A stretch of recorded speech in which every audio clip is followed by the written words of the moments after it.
திரு அலிம் அல் புகாரி, பெரிய குற்றச்சாட்டு பிரதமர் வைத்திருப்பது, மிக மிக முக்கியமான ஒரு குற்றச்சாட்டு. கடந்த 10 ஆண்டுகள்ல 5-6 முறை பேச விடாமல் நான் தடுக்கப்பட்டேன் எதிர்கட்சிகளால் அப்படின்னு சொல்றாரு. அதற்கு மீறி தன்னை தாக்குவதற்கு முற்பட்டார்கள் அப்படின்ற விமர்சனமும் அங்கே வைக்கப்படுகிறது. எதிர்கட்சியுடைய நடவடிக்கைகள் அவையுடைய மரபுகளுக்கு உட்பட்டு, விதிகளுக்கு உட்பட்டு தானே இருக்க வேண்டும். என்னதான் ஆளும் கட்சிக்கு எதிரான ஒரு நிலைப்பாடு எடுக்க போகிறார்கள்னா, எல்லா விதமான மரபுகளையும் விதிகளையும் மீறியதாக இந்த முறை எதிர்கட்சிகள் நடந்து கொண்டார்களா? இந்த குற்றச்சாட்டின் அடிப்படையில் அப்படி பார்க்க வேண்டியதா இருக்கா? அது பாராளுமன்ற நிகழ்வுகளிலிருந்து ஸ்டார்ட் பண்ணோம் அப்படின்னா, இதற்கு முன்னர் நிர்மலா சீதாராமனுக்கு முன்னர் ஃபைனான்ஸ் மினிஸ்டராக இருந்தார் இல்லையா, டக்குன்னு ஒரு பேர் நினைவு, அருண் ஜேட்லியும் சுஷ்மா ஸ்வராஜும் 2 பேரும் சேர்ந்து ஒரே statement, when parliament is used to ignore issues, obstructing parliament is not undemocratic அப்படின்னு சொன்னாங்க. அது எப்படின்னா காங்கிரஸ் இருக்கும்போது. இதே மாதிரி மரியாதைக்குரிய மன்மோகன் சிங் இந்த ஆந்திரா சீமாந்திரா இஷ்யூவை வந்து பேசுகிறார். பேசும்போது அவர்கள் கிழித்து தூக்கி எறிந்த காகிதங்கள், பாஜக காரர்கள் கிழித்து தூக்கி எறிந்த காகிதங்கள் அவர் தலைமையில பட்டு கீழே விழுவுது. அவ்வளோ ப்ராக்சிமிட்டியில், அவ்வளோ கிட்ட எம்பிக்கள் சூழ்ந்து, 2-3 எம்பிக்கள் மட்டும் கிட்ட நின்று அவரை தற்காத்து நிற்கிறாங்க. அந்த நேரத்திலும் பிரதமர் பொறுப்புடன் என்ன எப்படி செயல்பட வேண்டுமோ அப்படித்தான் செயல்பட்டார். இது வந்து பாராளுமன்றத்தில் நடைமுறையில் இருப்பது. எவ்வளவு பெரிய யார் அரசியல் செய்கிறாருன்னு நீங்க தலைப்பிலே வச்சிருக்கீங்க.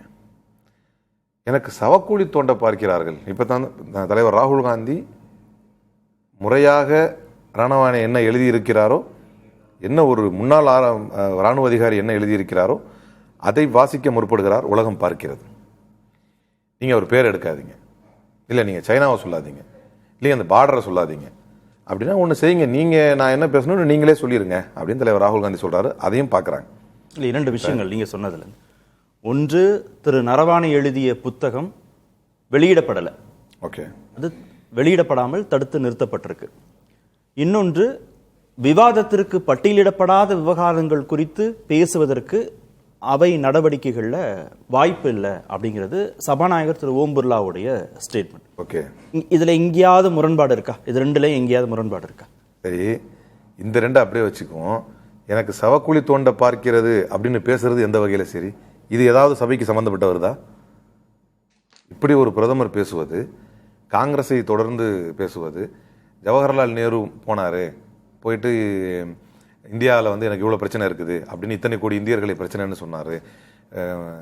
அடுத்து இந்திரா காந்தி வந்தாங்க, இத்தனை கோடி இந்தியர்கள் எனக்கு பிரச்சனைன்னு சொன்னாங்க. இதுக்கு ஏதாவது ரெலவன்ஸ் இருக்கா? அகைன் நான் வர்றேன், பப்ளிஷ் பண்ணப்படாத புக்குங்கிறத விட்டுருங்க. நரவானே யாரு? முன்னாள் தலைமை ராணுவ தளபதி. அவர் சொன்ன ஸ்டேட்மெண்ட் தானே. இப்போ நேற்று அவர் அதை உறுதிப்படுத்துறாருல்ல, அதை பற்றி பேசலாமே. உங்களுக்கு என்ன பிரச்சனை? எதுக்கு இப்படி பொங்கி எழுதுறீங்க? இவ்வளோ பெரிய இஷ்யூ, ஒரு பொய்யான புரட்டான ஒரு அவர் என்ன பேசினார், அவர் என்ன சொன்னார், ரணவானே என்ன சொன்னார் அப்படின்னா, தொடர்ந்து நான் வந்து உத்தரவு கேட்குறேன், சைனாவுடைய படை முன்னேறி வந்து கொண்டிருக்கிறது. இதுவே பாகிஸ்தானாக இருந்தா, ஏன்னா நரேந்திர மோடி அவர்கள் எப்படியெல்லாம் தன்னுடைய வார் ஸ்கில்ஸை பற்றி விவரிச்சிருக்காருன்னு நம்மளுக்கு தெரியும். நான் தான் உத்தரவிட்டேன், ஏன்னா மேகமூட்டமாக இருக்கும்போது ராடாரில் நம்மளால் தப்பிக்க முடியும்னு சொன்ன அதே பிரதமர் தான். நான் ஃபோன் பண்ணுறேன், ராஜ்நாத் சிங் எனக்கு ரெஸ்பாண்ட் பண்ணலை, நீங்கள் புக்கை விட்டுருங்க, நான் சொன்ன ஸ்டேட்மெண்ட் உண்மைன்னு சொல்கிறாரு. அப்போ ஒரு முன்னாள் ராணுவ அதிகாரி சொல்லுவதை ஒரு எல்ஓபி வந்து ஒரு எதிர்கட்சி தலைவர் வைக்கக்கூடிய வாதத்தை கேட்டு பதில் சொல்லக்கூடிய குறைந்தபட்ச ஜனநாயகம் கூட இல்லையா? அதை விட்டுருங்க, புக்கு பப்ளிஷ் ஆகல, சரிதான். அவருடைய ஸ்டேட்மெண்ட், அந்த ஸ்டேட்மெண்ட்டுக்கு இது வரைக்கும் யாராவது ரிப்ளை கொடுத்துருக்காங்களா? திரு நரவானேயோட ஸ்டேட்மெண்ட்டை சொல்றேன். அவருடைய ஸ்டேட்மெண்ட்டை எடுத்துக்கங்க. நீங்க புக்கு வேணாம், நீங்க அது புக்கு தானே பப்ளிஷ் ஆகல, இன் டோட்டல் நீங்க புக்கு பப்ளிஷ் ஆகலங்க. நீங்க அதை பற்றியும் விவகாரம் இருக்கு, அது அமேசான்ல லிஸ்ட் ஆனது. அது நான் கேட்ட முதல் கேள்விக்கான இது பதில்.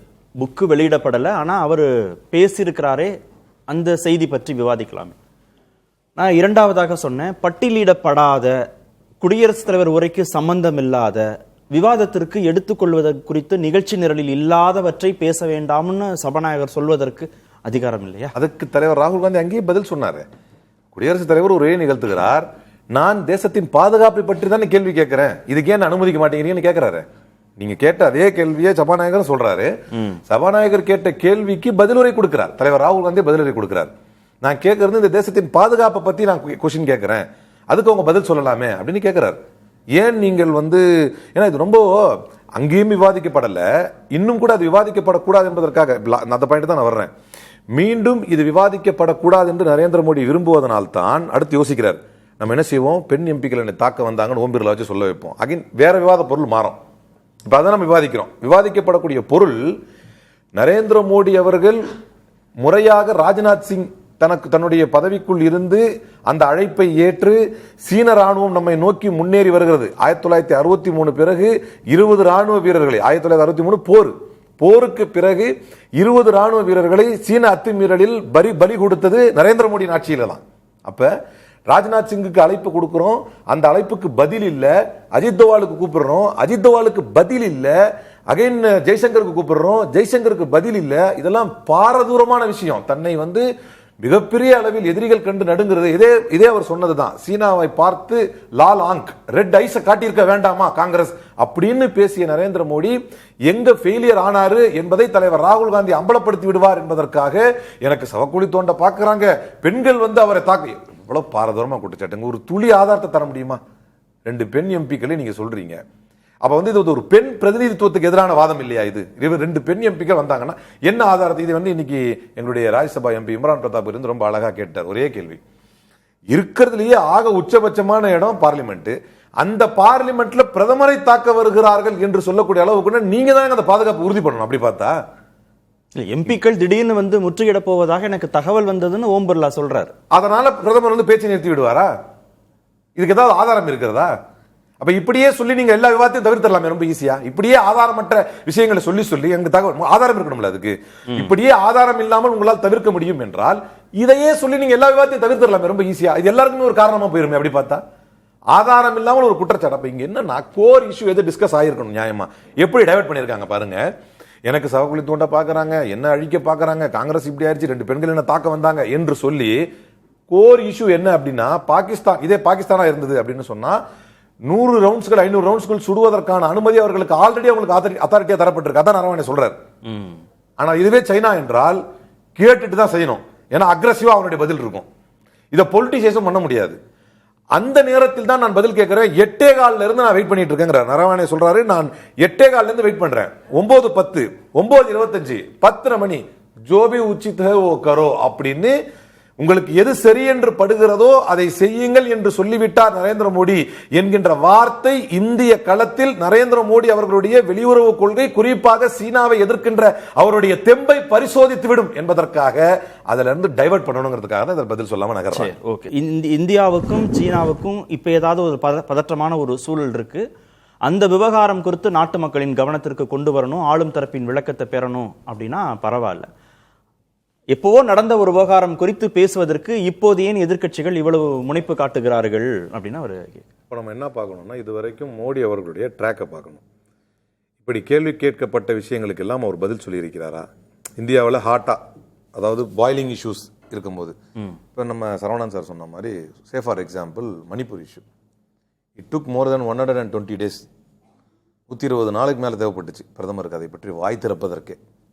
ஆனால் பாராளுமன்றத்தில் நோ கான்ஃபிடன்ஸ் மோஷன் கூட அவரை கூப்பிடுறாங்க. அப்போ தான் வருவார் அப்படின்னு வந்தால் 56 நிமிடங்கள் எந்தெந்த மாநிலங்களில் எல்லாம் காங்கிரஸ் இல்லை என்று பேசினார். சொல்றாரு, அவர் அப்படி ப்ரொடக்டிவாக பேசுகிறவராக இருந்தால் பிரச்சனை இல்லை.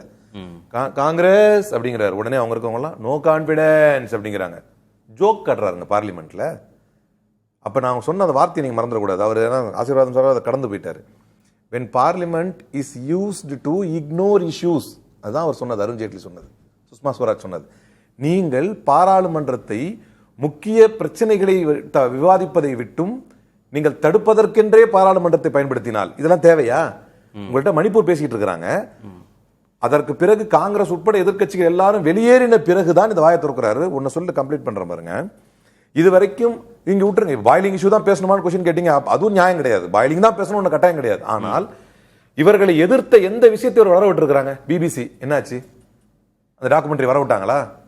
நீங்கள் ஜனநாயக பூர்வமானவராக இருந்தால் உங்களை எதிர்த்து கேட்கப்படக்கூடிய கேள்விகளை நீங்க வர விட்டுருக்கலாம். இப்ப அவர் சொன்னாரு புக்கு வெளியே வராது, இது இந்த விவாதமே நடைபெறாம போயிடுமோன்னு எதிர்க்கட்சிகள் அச்சப்படுறீங்க. அப்கோர்ஸ்